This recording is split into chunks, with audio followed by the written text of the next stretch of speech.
What's up guys, welcome back to the channel. Recently we switched gears from the K-Series all-wheel drive Civic, basically because it developed a random misfire and it made me mad, and I just pushed it to the side and I was like, I don't even want to mess with this thing right now because I tried to fix it and didn't fix it. We've just been busy with some other stuff. We're working on the RSX and we kind of switched gears. The Foxbody Mustang has been built for essentially a year and it has never made a good pass. It has never been on the dyno, never made any power. And so in the last video, we actually took it out. We were gonna drive it and we were gonna put it on the dyno because we got the 60mm wastegate on it. Now we have boost control. That was an issue that we had before. But when we drove it down the road, it had a wiggle, like a really bad wiggle. And then in one of the last videos, we actually found out the rear control arms, the bushings it's like an aftermarket set of control arms. And with those bushings, they basically just got worn out. They're a really cheap set. I think it was like 120 bucks for the uppers and the lowers. They went bad. And if I looked at the reviews, they were all bad as well. So it's a very common thing.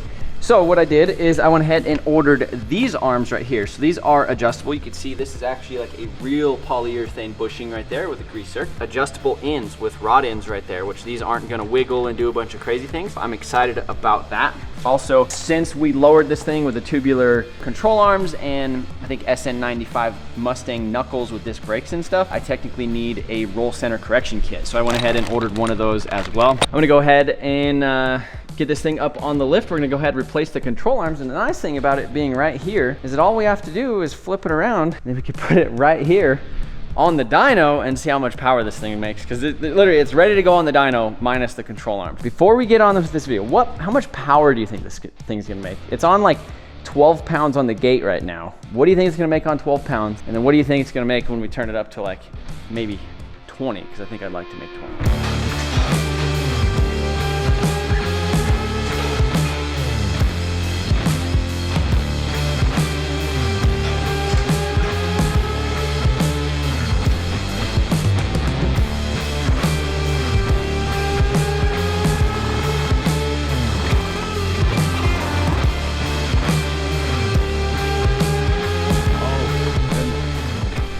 Look at that. That is not safe at all. So don't let your friends buy the cheap control arms because they won't last very long. And the crazy thing, those ones weren't even that much more expensive, but I don't think we're gonna have any issues with it.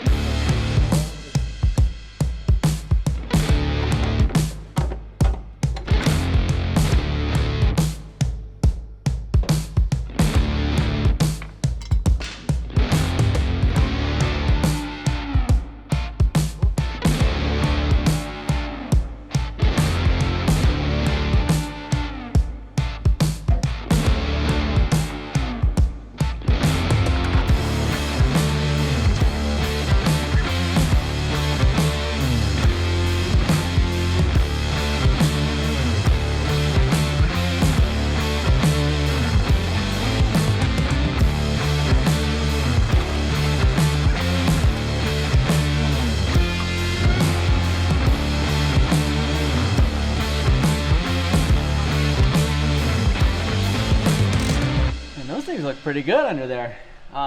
So I grabbed my big pry bar and I gave it the wiggle and it's like solid as a rock. So I think this thing is gonna feel amazing, especially going down the track. So that leads us to our next modification. This isn't necessary, it's just one of those things that I've been wanting to do.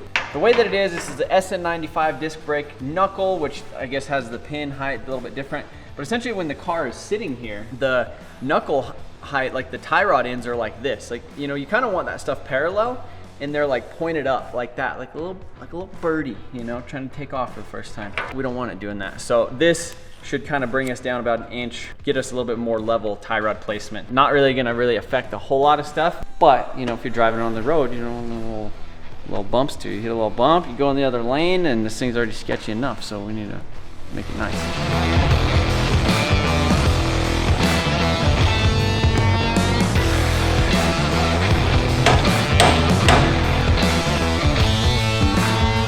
So this is the unit that we were replacing right there. So factory, the ball joint has like a little bit of a shank to it. With this new thing, it's just a bolt, so it's just straight through. We just gotta drill a straight through hole, so I have the right size drill bit. It is super snug in there. We're gonna try to drill this as straight as we can.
we have the Mustang strapped down to the Mustang dyno, which doesn't get controlled via the Mustang software anymore. We got that Peric dyno controller. We got it all set up. Obviously with a front wheel drive car, you're pretty much pulling this way, so the straps in the back are kind of important. Rear wheel drive car, you're pulling that way, so the straps in the back are really important.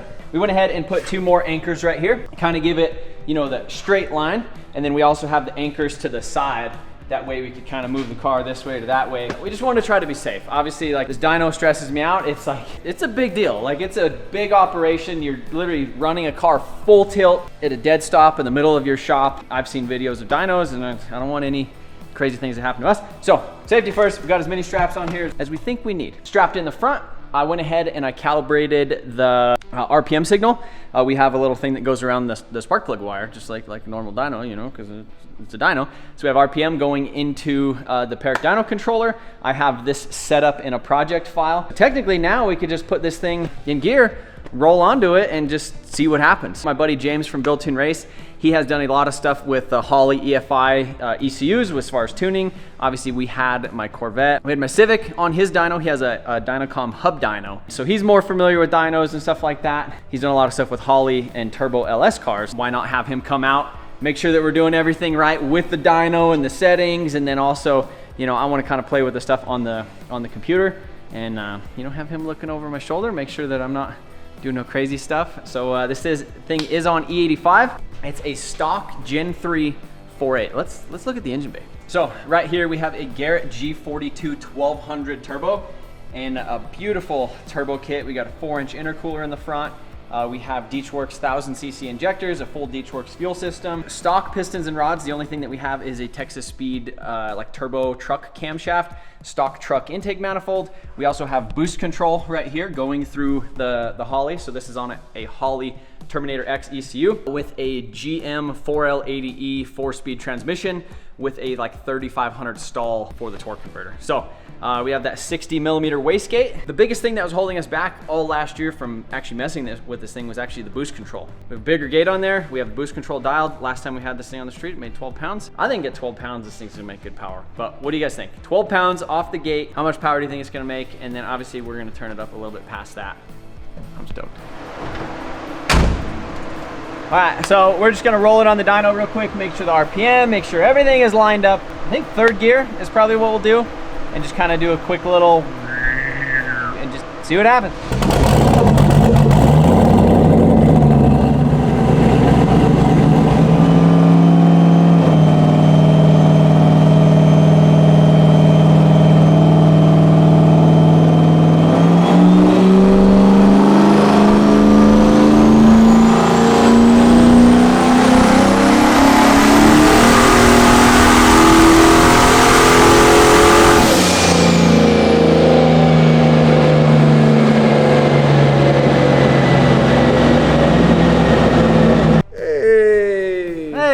All right, so look who showed up. We got James from Built-In Race. What's up, guys? And we're doing dyno stuff.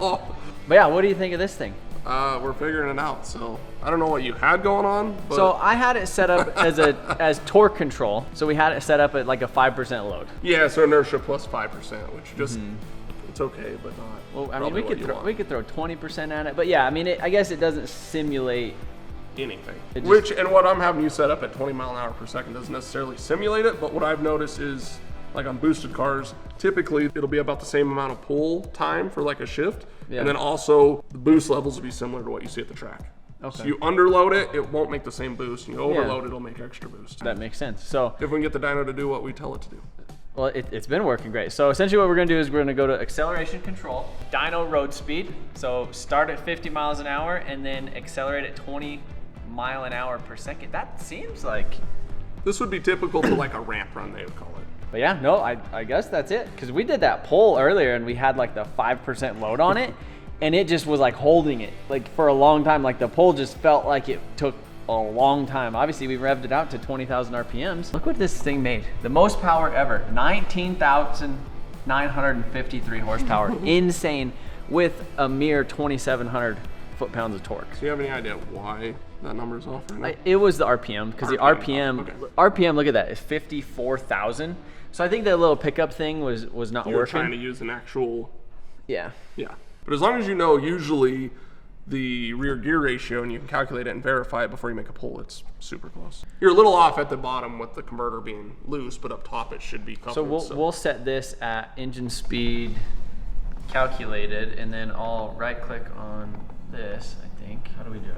I did it before. You sure about that? You sure about that? You sure about that? You sure about that? I got the right click to work. All it was I just had to right click in this thing, and then it popped up. Right click, set from current engine speed. Set it right there. We pull it up to 4,000 RPM. I look at the thing on the Holley and I hit OK, and then that will give us our RPM calculated nice. So that's what we're doing. So now we're ready to make a rip. We're ready.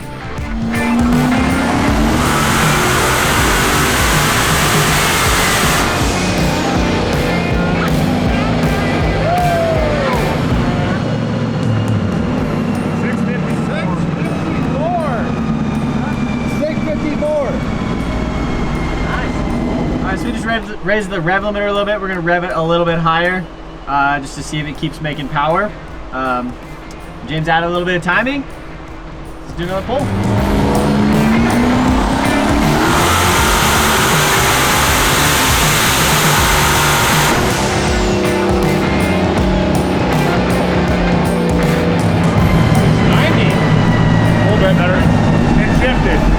So now we need to go into your tranny controller and probably raise the shift RPM. So it just made 690 horsepower on 12 pounds of boost.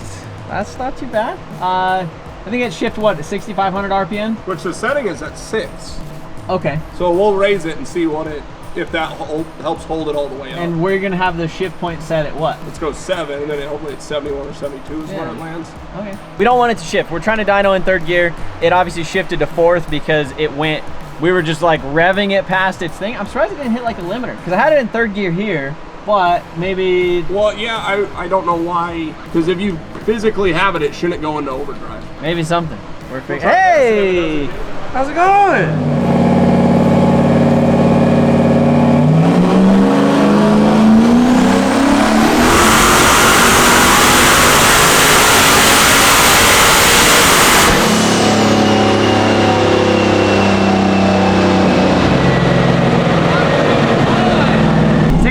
Revving it out a little bit more. You can see when it shifted.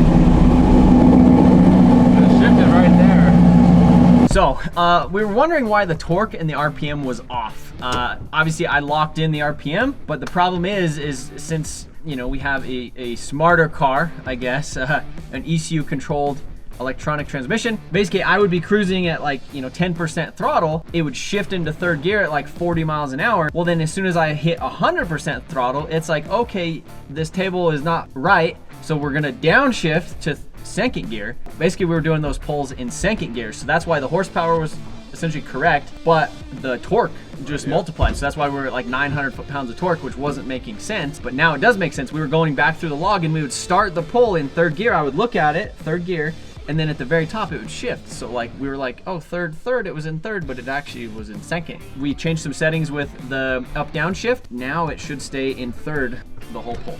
Welcome to having fun on dynos. This is gonna be a fast pull because the top of second was 120. Top third. If this is like a 2-something rear gear, yeah, you're talking 180 plus mile an hour. Should we torque the wheels? When was the last time you torqued? Probably the last time we put them on there.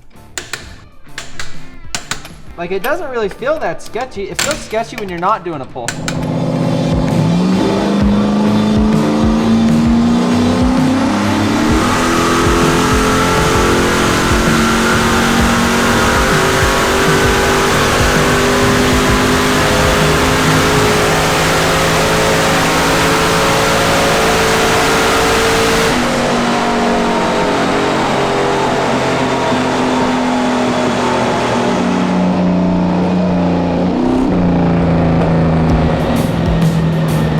That last pull that we did showed a little bit different horsepower number, obviously because we were actually in third gear that time. The pull seemed like it took a long time, and like we were getting up to 170 mile an hour of wheel speed, and I didn't like it, and it seemed like it kind of went past the peak power that it wanted to make, and it was just, it didn't want to keep revving. So we changed the setting from 20 mile an hour a second to 30 miles an hour a second, and we're gonna start it at a little bit higher speed and see what that does. Also, we added 10% duty cycle to the wastegate, so we're gonna see see what that does. Obviously it's gonna make a little bit more boost, but that's the goal. Is it's nice to make more boost right here on the dyno where it's controlled than out on the street where this thing is just freaking crazy. So we're gonna fire it up, give it another pull.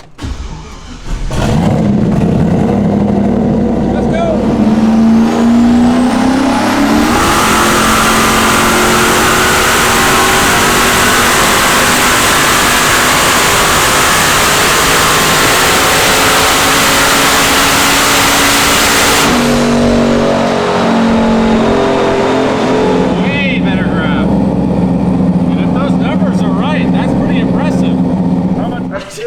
I wish it wasn't 170 miles an hour. Like, I want to get a different gear ratio in this thing. I think it's like a two something. I don't know what it is, but obviously it's a 480. It's got overdrive. Like if we put a 410, 373, 355, 3 something would probably help it out quite a bit. And then a trans brake, like this car's gonna be fast. It was fast as hell the other day on 11 pounds or whatever on the street. Fast as ever felt, really. And then now with this, it's gonna be even just crazier. So right here on the dyno graph, the very last pull made 475 horsepower, but we did not let the dyno coast down, and this has a calculation where it wants it to coast down. So this last pull made 620 horsepower, 794 foot-pounds of torque, which I don't think the torque is right now, but the horsepower is correct. I believe that is correct. It made 12.7 pounds of boost, dead even. The graph looks good. Yeah, like it looks sick. It looks smooth, you know, like we come up on power and it's just smooth the whole way around. It went to 7,400 RPM at 176 miles an hour. So pretty crazy. We're pretty confident that we have the settings working correctly. I think the 30 mile an hour second helped it out a lot. So what we're gonna do is add a little bit of duty cycle to the boost controller, see if it picks up power, make sure that it's a little bit consistent. And yeah, we're just gonna, we're testing. Turn it up, bud. We're gonna turn it up.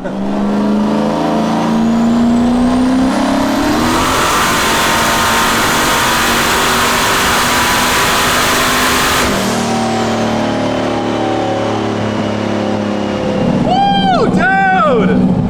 706! Hell yeah! So yeah! That was on 14 pounds of boost. This thing was freaking screaming. Like it sounds so good.